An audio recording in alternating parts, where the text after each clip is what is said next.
Alright, let's have a look at what we got so far. So I'm pretty happy with this first approach. I have two approaches to this that I will talk about in this video. So the first one is an overlay approach where I add a top and some pants, and we'll have boots and gloves and stuff like that as well, where we add an additional skeletal mesh on top of the existing body. Now, because I did this quickly, you can see there are some issues with it. When I expand those meshes to try and cover the body, it also kind of gets further, like the distance of it gets further from itself. Maybe that doesn't make sense, but you can see here the pants, like his inner legs are not covered. Around his armpits, like the under his arms are not covered because I'm trying to cover it by expanding it. So the real solution here is that inside of Blender, I make sure that the mesh sort of covers the original body.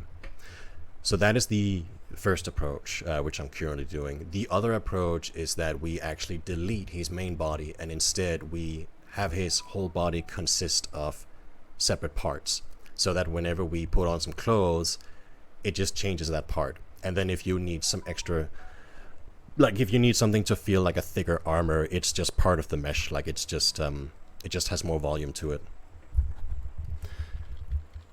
So far, I have these different cubes where I can just dress up quickly, but it's pretty flexible. Like you can apply any material you would like to the meshes. So it's more about you just have different forms of pants and chest and hats and whatnot, and then you can apply whatever material you want. And then there's also this option where there's no hat.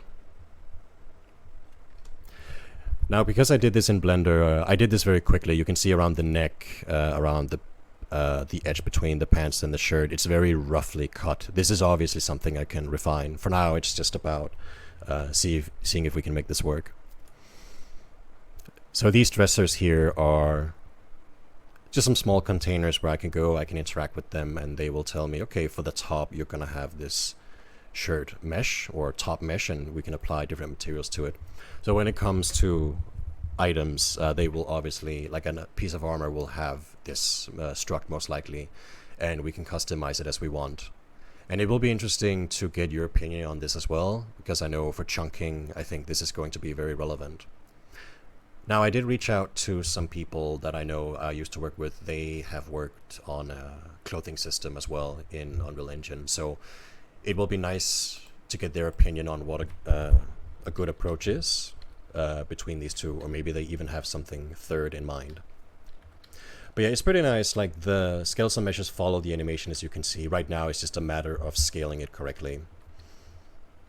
And we're gonna have probably boots and gloves as well. But yeah, that is my progress so far. Please let